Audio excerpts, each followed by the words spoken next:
योगी सरकार मुर्दाबाद, अखिलेश यादव जिंदाबाद।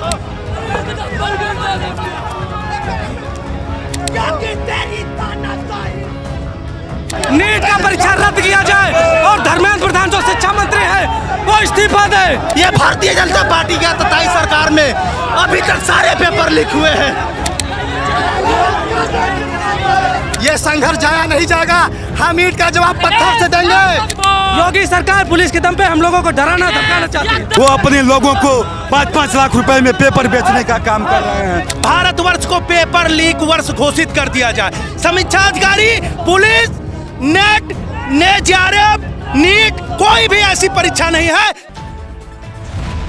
नमस्कार, आप देख रहे हैं टीवी निष्पक्ष और मैं हूं आपके साथ ज़ेबाली। इस वक्त आप मेरे पीछे ये जो धरना प्रदर्शन देख पा रहे हैं, ये बड़ी संख्या में समाजवादी कार्यालय पे छात्र संघ इस तरह से ये जो प्रदर्शन कर रहा है उसकी बड़ी वजह है लगातार जो देश में नीट, यूजीसी, यूपी पुलिस जैसी बड़ी जो परीक्षाएं हैं वो रद्द हो रही हैं और लीक हो रही हैं। बस उसी का गुस्सा यहाँ पर आप देख सकते हैं। समाजवादी छात्र संघ कितने आक्रोशित होकर यहाँ पर धरना प्रदर्शन कर रहे हैं।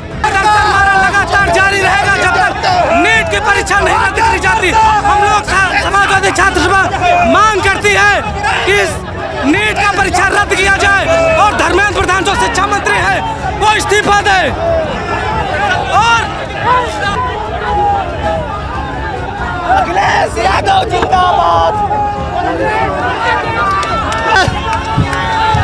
इस भाजपा की तताई सरकार में जिस तरह से पेपर लीक का मामला है, नौजवानों को रोजगार नहीं मिल रहा है, इस पे ये धरना प्रदर्शन समाजवादी पार्टी के लोग कर रहे हैं।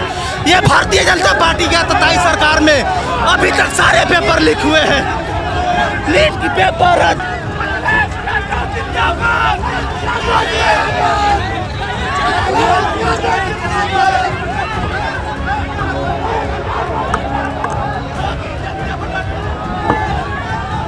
संघर्ष जायज नहीं जाएगा, ये नौजवानों का संघर्ष है। ये संघर्ष जाया नहीं जाएगा, हम ईंट का जवाब पत्थर से देंगे। ये आने वाला वक्त अखिलेश यादव का है। भारतीय जनता पार्टी के नेताओं को बताना चाहते हैं, भारतीय जनता पार्टी के नेताओं को बताना चाहते हैं वक्त बदल गया है। नौजवानों ने लड़ाई ले ली है, अब पेपर लीक नहीं होगा। अगर अब पेपर लीक होगा तो ईंट का जवाब पत्थर से दिया जाएगा। विधानसभा का घेराव करके रहेंगे, नौजवान सड़क पे उतर जाए। योगी जी होश संभाल लीजिए, अपने नेताओं को समझा दीजिए कि पेपर लीक करना।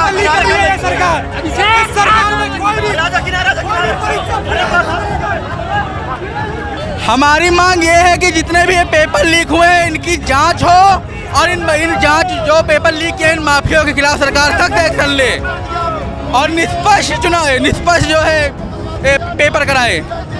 हम लोगों की मांग यही है कि नीट के एग्जाम में जो धांधली हुई है उस धांधली को बंद करके पुनः एग्जाम कराया जाए। हम लोग नीट एग्जाम के खिलाफ लगातार धरना प्रदर्शन कर रहे हैं। समाजवादी छात्र सभा तब तक धरना प्रदर्शन करती रहेगी जब तक नीट का एग्जाम रद्द नहीं हो जाता है और शिक्षा मंत्री धर्मेंद्र प्रधान इस्तीफा नहीं देते थे, तब तक हम लोगों का संघर्ष जारी रहेगा। योगी सरकार पुलिस के दम पे हम लोगों को डराना धमकाना चाहती है, लेकिन हम लोग डरने धमके वाले नहीं हैं।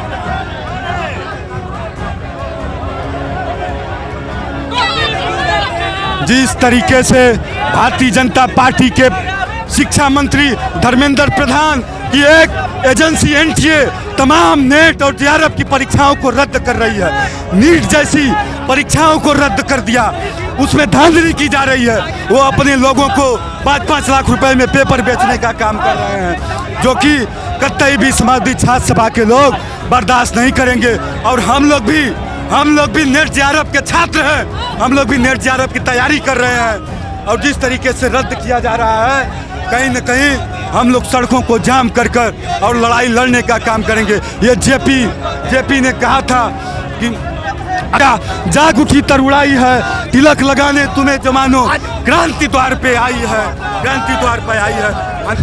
जो उत्तर प्रदेश की तानाशाही सरकार के खिलाफ आदरणीय राष्ट्रीय अध्यक्ष 37 विधायक लेकर देश की लड़ाई लड़ रहे हैं सदन में। आज हम लोग उत्तर प्रदेश के छात्र नौजवानों की लड़ाई सड़क पे लड़ रहे हैं। आज सदन और सड़क दोनों गर्म है। उत्तर प्रदेश की सरकार से सवाल पूछ रहे हैं योगी सरकार मुर्दाबाद, अखिलेश यादव जिंदाबाद। मैम ये जो परीक्षा बार बार लीक की जा रही है, पेपर लीक की जा रही है, सरकार चोर है, घूसखोर है। और जो पुलिस प्रशासन उनका सपोर्ट कर रही है, इनको भी जवाब देना पड़ेगा। जो हम लोग को जबरदस्ती अंदर कर रही है, डाल रही है, मार रही है, इसका जवाब देना पड़ेगा सभी को। हम लोग अपनी मांग वो कर रहे हैं, युवा को जो ये गली गली घूमना पड़ रहा, सिर्फ अपना रोजगार मांग रहे हैं, सरकार रोजगार दे के राजी नहीं है। और अगर हम लोग आवाज़ उठाते हैं तो हम लोग को अंदर करा देती है। छात्रों का तो में कुछ नहीं कर रही है, ये सिर्फ नौजवानों को जेल में डालने का काम कर रही है। लगातार पेपर लीक हो रहे हैं। पुलिस की भर्ती भी इन्होंने समझा करने की कोशिश करी, फौज की भर्ती भी इन्होंने 4 साल कर दी। लगातार पेपर लीक हो रहे हैं।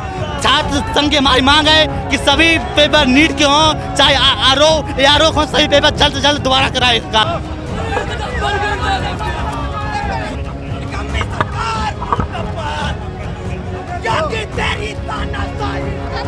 ये सारी बातें जो ये पेपर लीक हो रहा है, ये सरकार की मिली भगत है। पहले स्टूडेंट से ये पैसा जमा कराएंगे फॉर्म फीस के नाम पर, उसके बाद पेपर बिकवाएंगे अपने लोगों से, और उसके बाद जब युवा मांग करेगा तो देखिए लाठियां चलवाएंगे।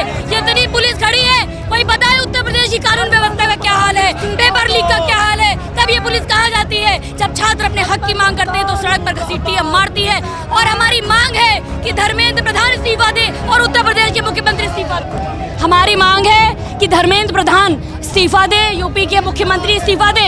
कौन सा अखबार है जो नहीं लीक हुआ? लेखपाल हो, दरोगा भर्ती हो, आरओ हो, एआरओ हो, नीट हो, नेट हो।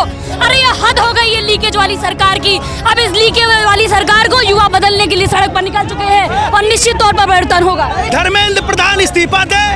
और जिस तरह हम लोग समाजवादी पार्टी के लोग, आदरणीय पूजा जी के हम लोग सब लोग एक ही मांग करते हैं कि इस एजेंसी को तत्काल बंद किया जाए और गरीब, दलित, शोषित, वंचित किसान के बच्चों के साथ जो यह अन्याय हो रहा है, कोई 2024 को मुझे कहना चाहिए यूएन को यह प्रस्ताव भेज दे कि भारतवर्ष को पेपर लीक वर्ष घोषित कर दिया जाए। समीक्षा अधिकारी, पुलिस, नेट, जेआरएफ, नीट, कोई भी ऐसी परीक्षा नहीं है जो परीक्षा 24 में पूरी हुई हो। मैं यही मांग करता हूं कि तत्काल अगर कुछ भी हो इस्तीफा दे और कुर्सी खाली करे। समाजवादियों की ये लय 27 में पूरे उत्तर प्रदेश में आ चुकी है। अतुल प्रधान को इस्तीफा दे देना चाहिए। उनके बस की बात नहीं है कि वो बच्चों का एग्जाम करा सके। आपने देखा होगा चाहे यूपीपी हो, नीट हो, यूजीसी नेट हो, और अभी देखा होगा नीट पीजी का भी पेपर कहीं ना कहीं इनको भय था कि ये लीक हो जाएगा, उसको भी रद्द करने का काम इन्होंने किया है। और आपने देखा होगा छात्र दर दर मारा फिर रहा है, हफ्ते 10 दिन से प्रदर्शन कर रहा है लगातार। और धर्मेंद्र प्रधान ना ही नरेंद्र मोदी पे कोई चू रोएंग रही है कि नीट का पेपर रद्द किया जाए। आप ये बताइए, 4 फरवरी को रजिस्ट्रेशन फॉर्म नीट का जो है फॉर्म आता है और 20 मार्च तक डेट रहती है। उसके बाद 1 महीने तक बंद रहता है। उसके बाद मार्च के बाद अप्रैल में 2 दिन के लिए खोला जाता है। ठीक है, खोलने के बाद वो जो 24,000 लोग आवेदन करते हैं हरियाणा के झज्जर से, जो 6 लोग टॉप किए हैं, वो उन्हीं में से कहीं ना कहीं है, उन्हीं में से वो हैं 6। आप ये बताइए वो ये किसके लिए खोला गया था? ये सरकार के लोगों को फायदा देने के लिए खोला गया था। वो 24,000 लोग जो रजिस्ट्रेशन बाद में किए हैं 1 महीने बाद, उन्हीं में से ज़्यादातर लोगों को ग्रेस मार्क्स मिले हैं और उन्हीं में से 50% लोग टॉप किए हैं। ये बताइए जिस बच्चे के 650 अंक है वो कहीं ना कहीं पीछे रह गया। और जो बच्चे 24,000 फॉर्म भरे थे बाद में वेबसाइट खुलने के, जिनमें से हरियाणा के 6 बच्चे जो टॉप किए हैं वो भी हैं। ये कहीं ना कहीं सरकार के लोगों को स्पेशल फ़ायदा देने के लिए खोला गया था। आपने देखा होगा आज तक कभी 67 बच्चे टॉप नहीं किए हैं, पहली बार 67 बच्चे टॉप किए हैं। ये बताइए जब पटना में 13 लोगों को 4 फरवरी को 20 फरवरी को गिरफ्तार कर लिया गया था कि पेपर लीक हो गया है, तो क्यों जो है ये पेपर रद्द नहीं किया गया? जरूर से जरूर इसमें सरकार की मिली भगत है और धर्मेंद्र प्रधान की मिली भगत है। धर्मेंद्र प्रधान को इस्तीफा दे देना चाहिए। एनटीए जैसी संस्था को बंद करके जो है किसी अच्छी संस्था को लाना चाहिए और धर्मेंद्र प्रधान और मोदी की सरकार को बर्खास्त हो जाना चाहिए और इंडिया गठबंधन की सरकार बनने देना चाहिए, क्योंकि ये पेपर लीक सरकार है। युवाओं का, महिलाओं का शोषण अगर सबसे ज़्यादा हुआ है किसी सरकार में तो वह भाजपा की सरकार में हुआ है। वो मोदी की सरकार में हुआ है। समाजवादी पार्टी के लोग, छात्र सभा के लोग यहाँ पे लगातार आज सुबह से ही धरना प्रदर्शन कर रहे हैं। भारी संख्या में पुलिस बल तैनात है और छात्र सभा के लोग आप देख पा रहे हैं किस तरह से हाथ में अखिलेश यादव की फोटो लेकर और लाल टोपी पहन रखी है। सभी ने छात्र सभा के ये यहाँ पर लोग जहाँ पे प्रदर्शन कर रहे हैं, इनका लगातार ये यही मांग कर रहे हैं कि धर्मेंद्र प्रधान शिक्षा मंत्री वो इस्तीफा दें, पेपर लीक का ये सिलसिला खत्म हो। और कहीं ना कहीं इनका ये भी कहना है कि इन सभी में सरकार की मिली भगत है। अब देखना ये होगा कि इनका ये प्रदर्शन करना कहां तक आगे लाभकारी होगा।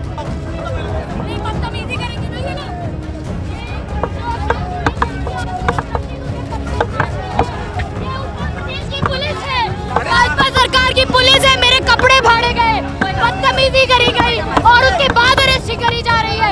ये शर्म की बात है। पीछे किस तरह से प्रदर्शनकारियों को यहाँ से ले जाया जा रहा है। लगातार बड़ी संख्या में जो पुलिस बल तैनात है वो काफी सख्ती से प्रदर्शनकारियों के साथ निपट रही है। उनको लगातार गाड़ियों में भरा जा रहा है क्योंकि किसी को कोई जान या हानि का नुकसान ना हो।